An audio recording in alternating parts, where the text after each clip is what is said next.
Atenção, em 5 segundos, para mais de 100 municípios, Jornal Band Cidade.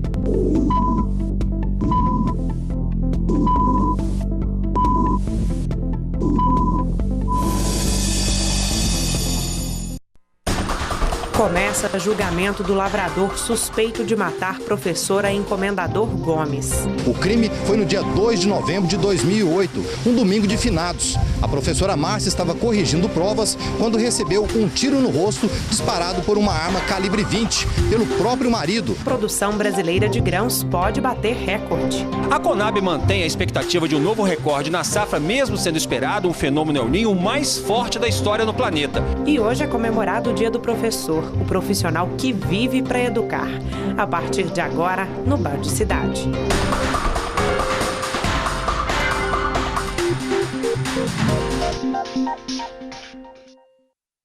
Boa noite. O jovem de 20 anos, suspeito de estuprar uma aluna da Universidade Federal de Uberlândia dentro do campus Santa Mônica no mês passado, foi indiciado pela Polícia Civil. Testemunhas afirmaram que o jovem estava próximo ao bloco de direito da UFO, onde o atentado aconteceu, e a vítima reconheceu o suspeito na última semana. Segundo a delegada responsável pelo caso, Juliana Santos Machado, o inquérito foi concluído e o suspeito indiciado por estupro tentado. A investigação foi entregue à Justiça de Uberlândia. A população de Comendador Gomes, no Triângulo Mineiro, acordou hoje com expectativa de justiça. A cerca de 50 quilômetros da cidade, em Frutal, acontece o julgamento do lavrador Everton Carneiro Neto, suspeito de matar a professora Márcia Ferreira Martins com um tiro em novembro de 2008. A morte da professora Márcia aconteceu na cidade de Comendador Gomes, distante de Frutal, 54 quilômetros. O crime foi no dia 2 de novembro de 2008, um domingo de finados. A professora Márcia estava corrigindo provas quando recebeu um tiro no rosto disparado por uma arma calibre 20 pelo próprio marido, Everton Carneiro Neto, que na época alegou tiro acidental. O julgamento aconteceu no plenário da Câmara Municipal de Frutal, porque o fórum da cidade está em obras. Na entrada do prédio, parentes e amigos usaram cartazes, faixas e balões para lembrar da professora Márcia, todos cobrando justiça. Justiça, né? Dos homens, primeiramente dos homens, depois de Deus, né? Que se realize e para o que ele fez. Que a minha filha não merecia não. Minha irmã era uma professora muito querida, amava o que fazia. Os cartazes, a maioria foi todo confeccionado pela minha irmã, pelos amigos e pelos alunos dela. Hoje, com 21 anos, Caroline, na época do crime com 13 e aluna de Márcia, lembra do carinho que ela tinha com todos os estudantes. A professora Márcia, ela era uma pessoa maravilhosa, uma professora super caprichosa, carinhosa, dedicada. Ela tinha prazer em ensinar, era muito atenciosa com cada aluno. Muita falta na escola, seus alunos choraram muito, no sepultamento dela foi muito triste, os alunos. E até hoje, né? Hoje na escola, os alunos que passaram por ela já não estão mais na escola onde a gente trabalhava juntas, né? Mas sentem muito a falta dela até hoje. Inclusive, nós temos vários cartazes que estão pregados aqui, que foram feitos pelos alunos da escola pedindo justiça pela morte dela. Estas imagens, feitas por celular, mostram o plenário da Câmara completamente lotado por parentes e amigos da professora, além de estudantes de direito que foram autorizados a acompanharem a sessão. De costas, o acusado Everton Carneiro permaneceu de cabeça baixa, ao lado do defensor público Reginaldo Ferreira. O juiz Gustavo Moreira, que preside o julgamento, não autorizou a imprensa a gravar imagens no local. A previsão é que o julgamento termine na madrugada desta sexta-feira. Dados do governo do estado mostram que cerca de 350 casos de lesão corporal, agressão verbal, abuso sexual e ameaça contra as mulheres são registrados todos os dias em Minas Gerais. A nossa equipe vai mostrar agora que mesmo as leis consideradas de primeiro mundo podem ser ineficazes quando o assunto é esse tipo de violência.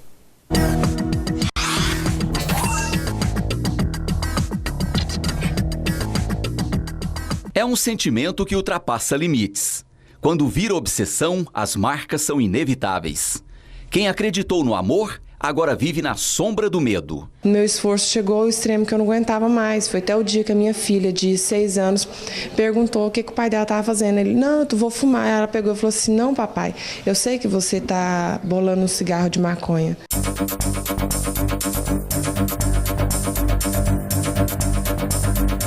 Késia de Freitas foi outra vítima da violência. Um encontro rápido com um homem casado e o corpo dela foi parar em um tambor. E no momento em que ela chegou na casa, eles tiveram uma discussão em razão do valor do programa. Uma vez que ela, segundo ele, a vítima teria dito que ele teria somente 20 minutos para a realização do programa. E, segundo ele teria direito a 1 hora. São homens com dificuldades em conviver com a palavra não. O contato acaba, mas não o sentimento de posse. Quando a mulher decide romper essa barreira, muitas vezes paga com a vida. Para evitar os crimes cada vez mais brutais contra as mulheres, a pena para os criminosos foi endurecida. Em março, foi criada a lei que torna hediondo o assassinato de mulheres, o chamado feminicídio. 7 meses se passaram e para as famílias de algumas vítimas, a lei ficou mesmo só no papel.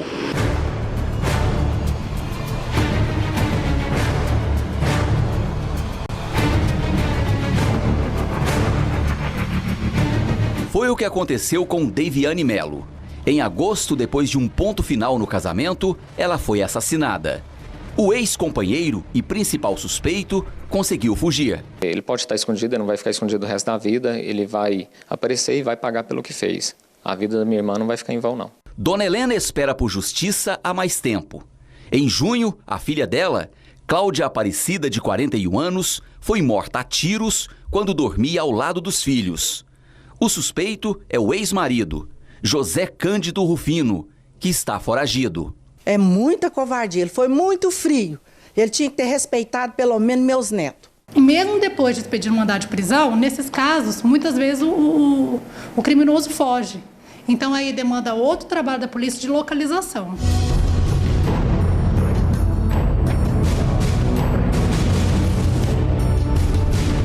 Em boa parte dos crimes, o assassino é pego em flagrante. Meu Deus do céu! Ele não é homem. Ele tem que ser um capeta, tem que ser o diabo, ele tem que ser uma coisa, ele não pode ser homem. Neste caso, não há saída. A gente acredita que o crime foi premeditado, sim.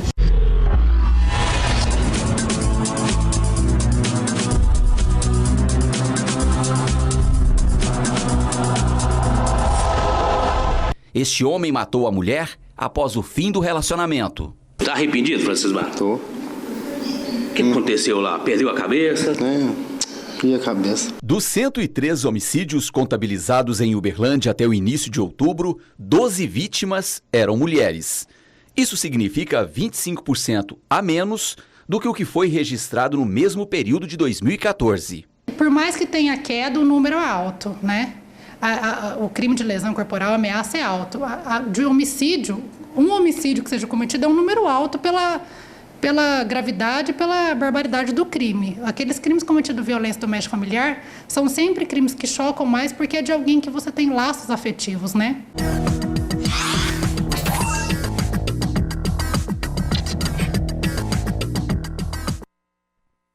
Um acidente entre 2 carros na BR-365 deixou 6 pessoas feridas e uma vítima fatal na manhã de hoje.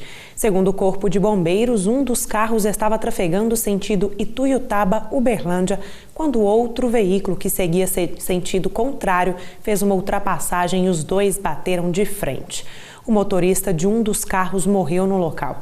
As outras 6 pessoas receberam atendimento médico em Monte Alegre de Minas e Ituiutaba.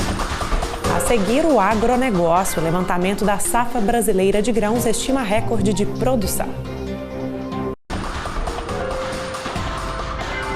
Band Cidade. Oferecimento. Casas do Babá. A garantia do melhor produto. Pizzaria Vila Romana. A melhor pizza do bairro Luizotti na sua casa.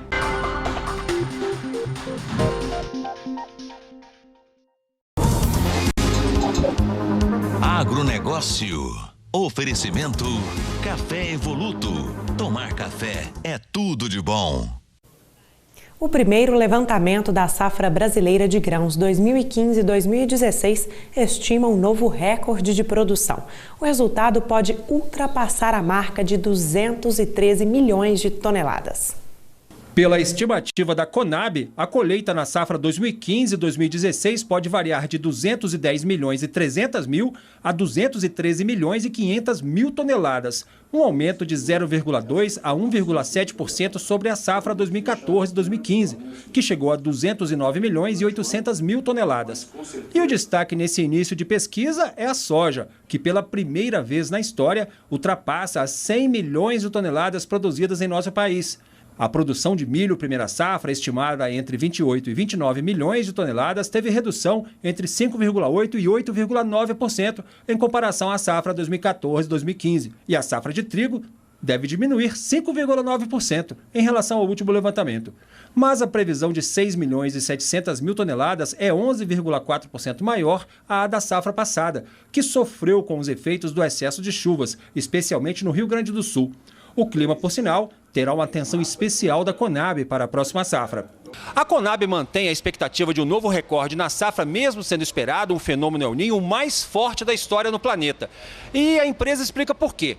É porque o El Niño, no Nordeste, por exemplo, reduz bastante as chuvas, mas nas outras regiões do Brasil, como no Sul e no Centro-Sul, há um efeito mais equitativo das precipitações. E isso pode ajudar no plantio da próxima safra. Segundo o Ministério da Agricultura, mesmo com a crise econômica e a demora no pré-custeio da safra, o volume total de recursos já liberado de julho a setembro para a agricultura empresarial cresceu 2,6% sobre o mesmo período do ano passado, chegando a 39 bilhões e 972 milhões de reais. O secretário de Política Agrícola da pasta, André Nassar, está otimista para a próxima safra. 90% do pré-custeio foi retomado, ou seja, isso significa que esse crescimento, que o crédito voltou a fluir da forma como a gente esperava. Quer dizer, o início da safra 15-16 é um início positivo do ponto de vista da fluidez do crédito rural dentro do que a gente planejou no Plano Safra. Vamos conferir as cotações de commodities agrícolas desta quinta-feira em algumas cidades da região. Em Araguari, aqui no Triângulo, a caixa de 23 quilos de tomate subiu de preço. Ela fechou o dia cotada a R$ 20. A tonelada do trigo granel em São Gotardo, Alto Paranaíba, foi comercializada a R$ 730, valor acima da média nacional. E em Unai, a arroba do algodão em pluma está valendo R$ 78,03, preço que se mantém estável essa semana. Se tem uma coisa que os mineiros aprenderam desde o ano passado, foi a economizar água. Muito se falou em crise hídrica e racionamento, o que levou à conscientização da maioria da população. Em todo o estado, desde o início do ano, 104 cidades decretaram o estado de emergência por causa da seca. Mas por mais que esse problema não tenha afetado a região, isso é motivo para se despreocupar? Aqui é o encontro dos rios Uberabinha e Ribeirão Bom Jardim. Mais abaixo dá para perceber como está o nível da água. As pedras aparecendo denunciam que não está muito legal. Os dois rios abastecem a cidade de Uberlândia e todos os dias mais de 250 milhões de litros d'água são consumidos. As duas represas, tanto o sistema Sucupira quanto o sistema Bom Jardim, são represas pequenas. Então o fato delas estarem com a carga quase próxima da sua totalidade não quer dizer que tem água em abundância.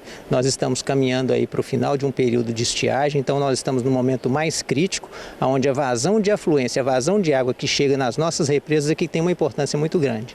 Então as represas hoje têm um volume de água significante, mas nós precisamos estar muito atentos ao volume de água do rio que está chegando. E a gente percebe cada dia mais ele diminuindo. Os reservatórios da região Sudeste e Centro-Oeste fecharam o mês de setembro com uma capacidade próxima a 29%. E esse é o período mais crítico. Nos próximos 6 meses, considerados chuvosos, a tendência é que os reservatórios fiquem um pouco mais cheios. Mas isso não significa que o cuidado deve deixar de existir. E não é isso que está acontecendo. No primeiro semestre de 2015, o berlandense conseguiu economizar mais de 8%. Agora, em setembro, esse número já caiu para 4%. Principalmente nesse momento que a gente está em outubro, que está aquela sensação térmica quente, com esse calorão intenso, com essa umidade do ar baixo, que a população possa realmente fazer um esforço e continuar com essa redução, continuar com essa economia, usando a água de forma extremamente responsável, para que aquele desperdício seja evitado e a gente consiga passar todo esse momento com o menor transtorno possível. Os reservatórios da região Sudeste e Centro-Oeste estão aproximadamente com 26% do volume útil. E só para você ter uma ideia de comparação, nesse período, aí, nos anos normais, vamos dizer assim, seria uma variação aí entre 50% a 70% do volume útil, ou seja, nós ainda estamos em crise hídrica. Agora a previsão do tempo para esta sexta-feira na região. Os dados são do Instituto Clima Tempo. Manhã de sol em Tupaciguara com muitas nuvens à tarde, noite de tempo aberto. Temperatura máxima 37, mínima 22. Sem previsão de chuva em João Pinheiro, de amanhece ensolarado, máxima 30, mínima 19. Em Formoso, a sexta-feira será de sol com poucas nuvens. A temperatura pode alcançar 37 graus, mínima 18. Dia de sol em Passos, com aumento de nuvens durante a tarde. Máxima 37, mínima 22, não há previsão de chuva na cidade. E em Uberlândia, máxima 37, mínima 23, a sexta-feira começa ensolarada, muitas nuvens à tarde. À noite, a nebulosidade diminui. Hoje é comemorado o Dia do Professor e o Band Cidade preparou uma reportagem especial. Não vá perder, é depois do intervalo. Band Cidade. Oferecimento. Casas do Babá. A garantia do melhor produto. Pizzaria Vila Romana. A melhor pizza do bairro Luizotti na sua casa.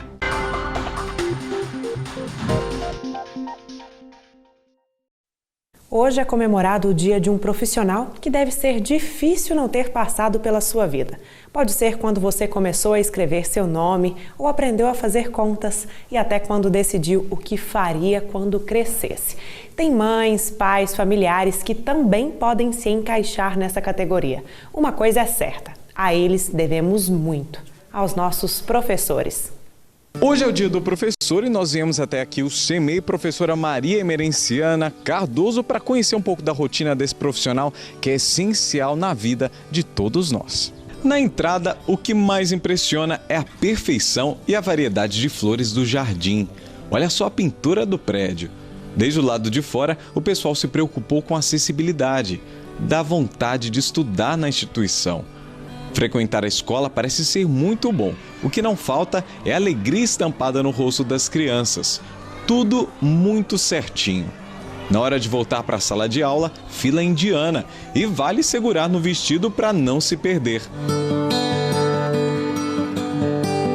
Nessa sala do Pré-2, meninos e meninas cantam até o hino da cidade. De bandeiras por todo o Brasil, o Cristo Uberaba formosa, na campina sobre o céu de anil, és Uberaba. Tudo isso graças a um profissional, o professor, que enche esse ambiente de entusiasmo e aprendizado. Boa tarde.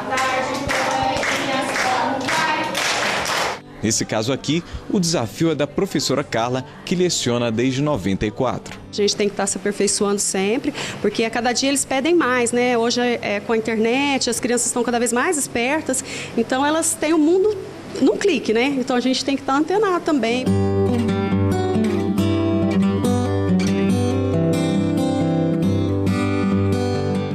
Eles acham o colorido ajuda muito, é vida, e criança é vida. E da satisfação de ver uma aluna assim como a Ana, tão dedicada. Eu gosto de escrever as tarefas. A gente colore, escreve o nome, bem legal. Tomara que ela continue aplicada até a faculdade. E o que será que a aluna acha da professora, hein? Ai, ai, ai. Ela é divertida, a gente ama ela. E a gente gosta, ela aprende muitas coisas. É um trabalho muito grande, mas é muito gratificante também. Eu amo essas crianças. Nesta outra sala, todo mundo concentrado. Ninguém pisca. É uma mistura de fantasia e realidade que se encaixa bem nesse lugar. Eu amo o que eu faço, então para mim não é um desafio. É um orgulho ser professora. Eu gosto do que eu faço, amo, adoro meus alunos. Não saberia ser outra profissão, não saberia ser outra coisa a não ser professora. O Dia do Professor foi oficializado como feriado escolar através de um decreto de 1963. Segundo a secretária de Educação de Uberaba, o município possui 64 escolas. Até o final do ano serão entregues outras 3 unidades. E a expectativa é que em todas elas a parceria entre pais e professores seja o princípio de tudo. O poder de educar é da família. Seja essa família o formato que for, o desenho que for. O papel da escola tem um papel social importantíssimo, mas o papel da escola é escolarizar, como o próprio nome diz. E a Silvana, que construiu a carreira nas salas de aula, define o que é ser professor. O professor é uma sementeira de esperança. Por onde ele passa, aquele cenário fica mudado, fica transformado. Quando esse professor tem um compromisso ético, quando esse professor tem um compromisso que vai além do ensinar, mas também um compromisso de, pela escola, fazer a transformação da sociedade, isso é carregado de boniteza, como dizia Paulo Freire.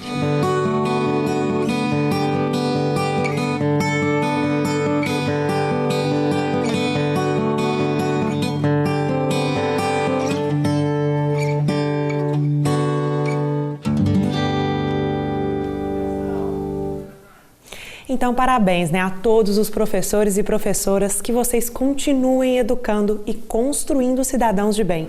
A esperança de um Brasil melhor está em um só lugar, na educação. E começa hoje aqui em Uberlândia a maior competição de esporte universitário do país, o JUBES, Jogos Universitários Brasileiros. Representantes de todos os estados desembarcaram na cidade. Vamos agora para a Arena Sabiazinho ao vivo, onde o repórter Léo Carvalho está acompanhando de perto a abertura oficial dos Jogos. Boa noite, Léo. Boa noite, Natália. Boa noite a todos. Tudo pronto para começar a maior competição esportiva universitária do país. Para se ter ideia, são mais de 5 mil atletas vindos de todo o Brasil. Os jogos acontecem entre os dias 14 e 25 de outubro. Mas eu vou conversar com o vice-presidente da CBU, Eli Pontes.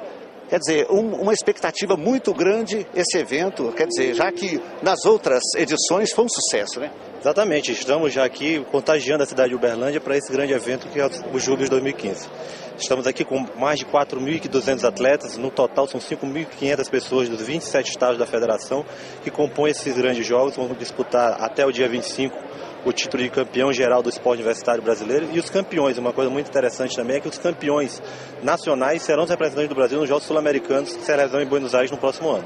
Eli, sem contar que isso é um benefício muito grande para o município, uma vez que a renda, quer dizer, acaba ficando tudo aqui, a rede hoteleira, né? Então, de hotelaria, então, quer dizer, um benefício muito grande para o município.